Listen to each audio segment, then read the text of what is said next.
Madame, mademoiselle, monsieur, bonsoir. Plus que 2h15 et ce sera peut-être l'explosion générale en Corse. Une explosion toute pacifique puisqu'elle signifiera que le Football Club de Bastia aura réussi dans sa tentative de devenir finaliste de la Coupe de l'UEFA. Dans 30 minutes, au stade Furiani de Bastia, les Corses vont affronter le Grasshopper de Zurich. Les tribunes sont déjà combles, vous le constatez sur ces images. Tous les spectateurs et tous les téléspectateurs d'Antenne 2 n'attendent qu'une chose ce soir, une victoire des joueurs de Pierre Cahuzac. Thierry Roland, comment se présente cette demi-finale ? Eh bien, cette demi-finale se présente bien. L'ambiance à Bastia est survoltée, comme vous venez de le dire. Malheureusement, il a plu une bonne partie de la dernière nuit. Il pleuvait encore ce matin de bonne heure. Et la pelouse est humide, gorgée d'eau par endroits. Il y a des plaques d'eau apparentes.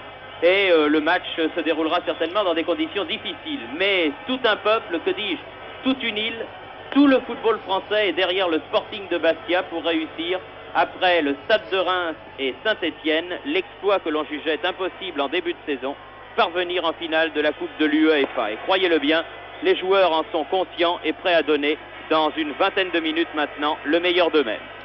Début de ce match en effet à 20h30. Ce journal sera donc un tout petit peu plus court que d'habitude afin de ne pas rater une seule seconde de cette demi-finale Bastia-Zurich. Il s'appelait Joseph Delteil. En 1925, il avait obtenu le prix Femina pour un livre intitulé Jeanne d'Arc. Mais Joseph Delteil, c'était aussi un autre personnage, une sorte de hippie du début du siècle, un homme hors du temps, impertinent dans son attitude, explosif dans son expression. À 84 ans, ce surréaliste des années 20 qui avait rompu avec le mouvement d'André Breton disparaît. C'était l'un des hommes les plus surprenants de notre époque. Le divorce entre l'homme et la nature est dangereux et même mortel pour l'humanité, écrivait Joseph Delteil au début du siècle. Prêchant par l'exemple, il quitta Paris à 40 ans en pleine gloire littéraire. Son premier roman, Sur le fleuve Amour, avait eu un grand succès et sa Jeanne d'Arc avait obtenu le prix Femina. C'est sa rencontre avec sa femme, Caroline Dudley, qui révéla Joséphine Baker aux Français, qui poussa Joseph Delteil à fuir Paris et ses fréquentations pourtant illustres. Dans sa campagne languedocienne, il continua à écrire abondamment et ce maître de la langue française, l'expression est d'Henri Miller, oublié de 1937 à 1960 et redécouvert par la jeunesse après la publication de ses œuvres complètes. Son dernier livre, Sacré-Corps, publié en 1976, est un retour à l'enfance et à ce pays cathare dont il était si fier. J'ai l'impression que ce que j'ai écrit n'a pas tellement collé avec l'époque que j'ai vécue. J'ai l'impression que de plus en plus, ce que j'ai écrit sera dans la ligne de la jeunesse future. J'ai quitté Paris à 35 ans, je crois, etc. Partout où j'étais, je n'ai jamais été à ma place, à ma fonction. Et j'ai toujours eu besoin d'être seul, comme si c'était seul au monde. Et en réalité, la plupart de mes livres ont été écrits dans ce sens, comme si j'étais seul au monde et comme si je n'avais pas besoin de communiquer avec mes semblables. Je ne suis pas né comme vous d'une maman d'un papa et dans un milieu qui m'a appris ma leçon. Actuellement, quand un enfant naît, on le prend sur ses genoux et on commence à lui insuffler, jour à jour, mot à mot, tout ce qu'il aura à faire dans toute sa vie, comme s'il n'avait pas, pour vivre sa vie, le même instinct que possèdent toutes les bêtes, tous les animaux, un insecte, un renard, un éléphant. C'est en naissance ce qu'il a à faire. Il ne va pas à l'école, il n'a pas besoin d'instituteur. Pourquoi seul l'homme aurait besoin de quelqu'un qui lui dit mot à mot ce qu'il a à faire dans la vie? Dans la vie, ce qu'il a à faire, c'est de respirer, d'ouvrir les yeux, de jouir du monde, de s'amuser et de remplir sa vie à 100%.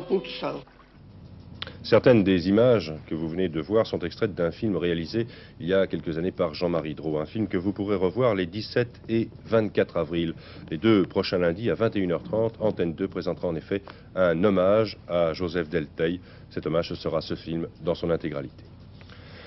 Ils étaient tous là ce matin à l'Élysée, tous les ministres, mais aussi les secrétaires d'État pour la première réunion au grand complet du nouveau gouvernement Barre. Un conseil des ministres à l'ordre du jour assez peu chargé, une mise en route en quelque sorte. Un projet de loi a tout de même été adopté, projet qui fera plaisir à tous ceux que la publicité énerve ou agace. Le gouvernement a décidé une réglementation de la publicité.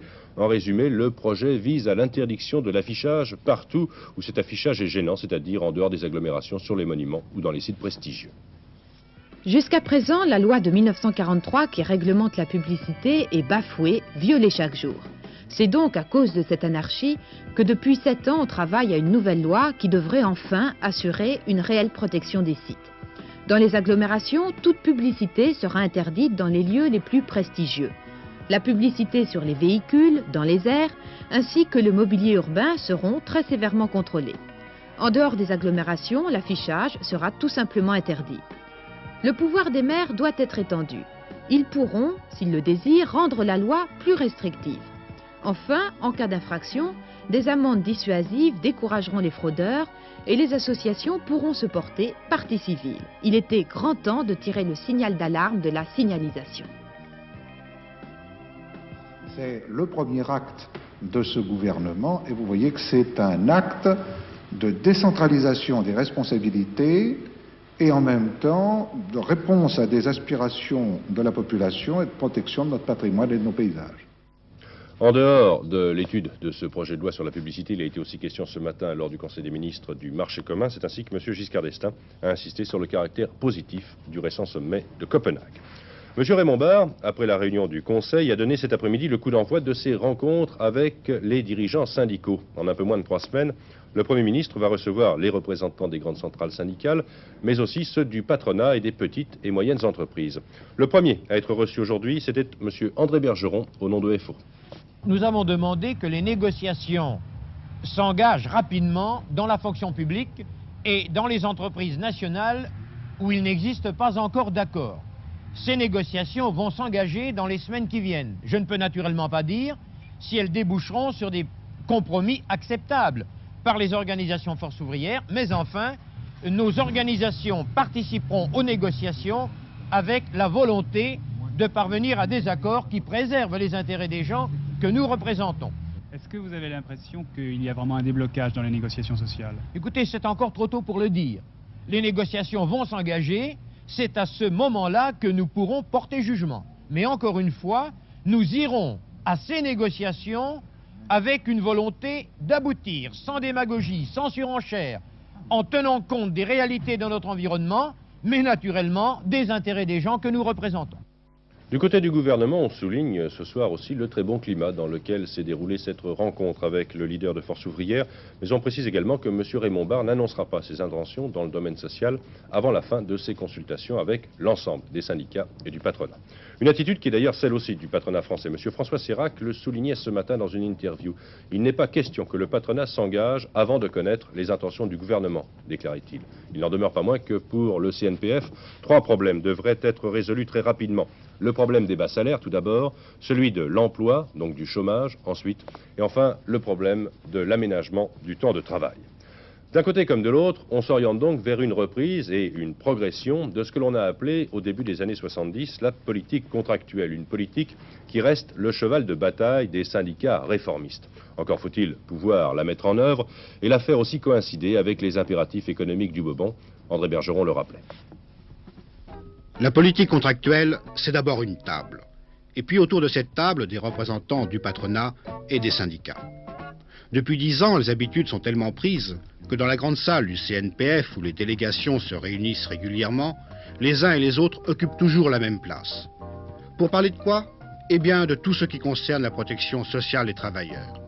Un domaine extrêmement vaste qui va des congés payés aux allocations de chômage, en passant par les conditions de travail ou les systèmes de retraite complémentaires. Mais avec toujours le même principe fondamental. Les accords signés après ces négociations ont quasiment force de loi pour les parties prenantes. C'est en 1969, sous le gouvernement Chaban-Delmas, que cette politique connut son véritable essor avec la signature des contrats de progrès dans les entreprises nationalisées. Ces contrats fixaient les règles d'augmentation des rémunérations ainsi que les modifications des grilles de salaire et avait pour objectif de créer la paix sociale dans l'entreprise. Sous cette impulsion, les patrons et les syndicats du secteur privé décidèrent de négocier entre eux tout un ensemble de problèmes. En 10 ans, ils ont ainsi, entre autres grands accords, fixé le calendrier de la mensualisation, les règles de la formation permanente, la garantie de ressources pour les salariés de plus de 60 ans et les 90% d'indemnité en cas de licenciement économique. Cette politique contractuelle ne se limite pas à des négociations au niveau national.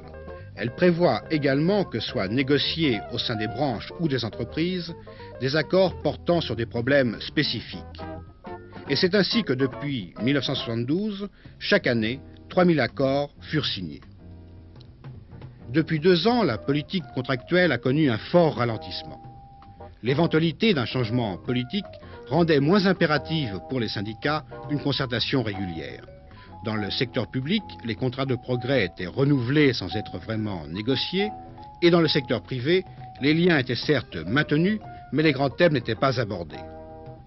Voilà pour les affaires sociales. Retour au Conseil des ministres, car le Conseil, ce matin, a aussi adopté un certain nombre de décrets qui fixent les attributions des ministres du nouveau gouvernement de M. Raymond Barre. Il s'agissait essentiellement de partager les tâches entre le ministre de l'économie, M. René Monory, et le ministre du budget, M. Papon, qui contrôleront chacun une partie de ce que l'on a appelé le bastion de la rue de Rivoli, c'est-à-dire le bastion des finances, un bastion que M. Raymond Barre et M. Giscard d'Estaing ont fait éclater en formant le nouveau gouvernement.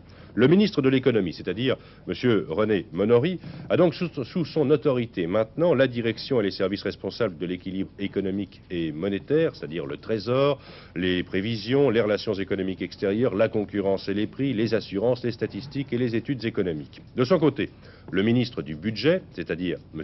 Papon, rassemble les secteurs responsables de l'équilibre des recettes et des dépenses, le budget bien sûr de l'État, c'est-à-dire le budget, la comptabilité publique, les impôts, c'est le plus important pour vous comme pour moi, la législation fiscale, la douane et les droits indirects. Les 2 ministres disposeront conjointement de l'inspection générale des finances, de la direction générale pour les relations avec le public et de la direction du personnel et des services généraux. Voilà pour le Conseil. Enfin, sur l'agenda de cette journée, il y avait aussi un déjeuner. Ce midi à l'Élysée, le chef de l'État, M. Giscard d'Estaing, a reçu plusieurs personnalités. Il s'agissait des présidents des différentes assemblées et aussi du président du Conseil constitutionnel.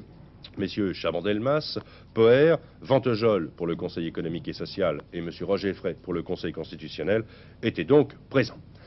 En tout cas, ni lors de la réunion du gouvernement, ni lors de ce déjeuner à l'Élysée, il n'a été officiellement question de la présentation au Parlement du programme gouvernemental. Il est cependant probable que M. Raymond Barre, le 19 avril prochain, demandera à l'Assemblée nationale de voter la confiance sur un programme de politique générale. Plusieurs responsables de l'UDF se sont déclarés ces derniers jours favorables à un vote des députés, et on pense aussi que le RPR, de son côté, voterait pour ce programme gouvernemental si cela lui était demandé. Un nouveau gouvernement doit-il nécessairement poser la question de confiance à l'occasion d'une déclaration de politique générale? C'est une vieille controverse. Pour l'opposition, pas d'hésitation, c'est là une obligation. Par contre, pour la majorité, chaque gouvernement doit être libre de décider en Conseil des ministres s'il est opportun ou non d'engager sa responsabilité. Si le gouvernement ne pose pas la question de confiance, c'est l'opposition qui prend l'initiative, elle dépose ou non une motion de censure, et elle doit faire ainsi la preuve qu'elle est capable ou non de constituer une autre majorité. Dans ce cas, seuls votent les députés qui veulent effectivement renverser le gouvernement. Si en revanche, le Premier ministre pose la question de confiance, tous les députés sont appelés à se prononcer et chacun d'entre eux doit dire clairement par son vote s'il soutient ou non le gouvernement. Dans la situation actuelle, M. Barre n'a pas besoin de démontrer que l'opposition est restée minoritaire. Par contre, après tout ce qui s'est passé ces jours-ci au RPR, il a sans doute intérêt à faire la démonstration qu'il est soutenu par l'ensemble de sa majorité. D'ailleurs, il semble bien que malgré les critiques qui seront faites la semaine prochaine, le groupe RPR votera dans son ensemble de façon positive. Si bien que l'on pense que mercredi prochain, le gouvernement autorisera M. Barre à poser la question de confiance, et cela quelques heures seulement avant qu'il monte à la tribune. Du côté des partis politiques de gauche, la controverse se poursuit. Ainsi, M. Jean Hellenstein, qui était candidat aux élections pour le Parti communiste dans le 5e arrondissement de Paris et qui est l'un des historiens du parti, dresse aujourd'hui dans les colonnes de notre confrère Le Monde un bilan très négatif des récentes élections. Pour Jean Hellenstein, Le PC a réalisé cette année, si l'on accepte les élections de 1958, son plus mauvais score depuis la guerre. Et ces mauvais résultats sont dus au retard mis par le Parti communiste français à se transformer et à prendre en compte les problèmes nouveaux causés par l'évolution de la société française. Demain, Le Monde publiera la suite de ce document de Jean Hellenstein. Nous y reviendrons plus longuement avec un commentaire d'Alain Duhamel demain soir lors de notre journal de 20h. Du côté des radicaux de gauche, la chasse à la présidence est ouverte après Michel Crépeau, le député maire de La Rochelle, qui a annoncé son intention de postuler à la succession de M. Robert Fabre. C'est M. Maroselli qui a annoncé aujourd'hui qu'il était lui aussi candidat. Jusqu'à présent, M. Maroselli était vice-président du mouvement des radicaux de gauche. L'étranger. Nouveau bruit de guerre dans le sud-est asiatique. Selon la radio cambodgienne, 20 à 25 000 soldats vietnamiens ont participé la semaine dernière à une nouvelle attaque dans la vallée du Mekong et vers Phnom Penh. Selon la radio khmer, près de 600 soldats vietnamiens auraient été tués lors de cette offensive. Hanoï ne confirme pas ces informations. Les dirigeants vietnamiens se déclarent toutefois à peu près à négocier avec les Cambodgiens sur le problème des frontières entre les deux pays. Au Proche-Orient, un soldat israélien a été tué cette nuit lors d'un accrochage avec des fédayines à Beyrouth. La banlieue sud-est de la capitale libanaise a été sérieusement endommagée ce matin. Les tirs les plus forts, les tirs d'artillerie bien sûr, opposent les miliciens conservateurs aux troupes syriennes qui tentent, semble-t-il, d'investir le quartier chrétien de Beyrouth. Et puis aux États-Unis, mauvaise nouvelle pour le président Carter, qui n'a pas été entendu du tout hier soir. Le chef de l'État américain a évoqué à la radio et à la télévision le problème de la lutte contre l'inflation aux États-Unis. Résultat immédiat de cette allocution, la bourse a baissé et le dollar sur le marché d'échange s'est effondré. Il faut dire qu'hier soir, le président Carter n'a rien annoncé de bien nouveau. Alors il est critiqué ce matin dans la presse d'outre-Atlantique et sa popularité a encore baissé. Pour la première fois, il y a plus d'Américains qui sont hostiles à la politique économique menée par l'actuel président que d'Américains qui y sont favorables. Nul ne lui conteste son ardeur au travail, sa bonne volonté, sa générosité. Et pourtant les Américains s'interrogent. Un homme avec des idées louables, mais difficiles à mettre en pratique, exemple, les droits de l'homme. Tel apparaît le profil du président américain.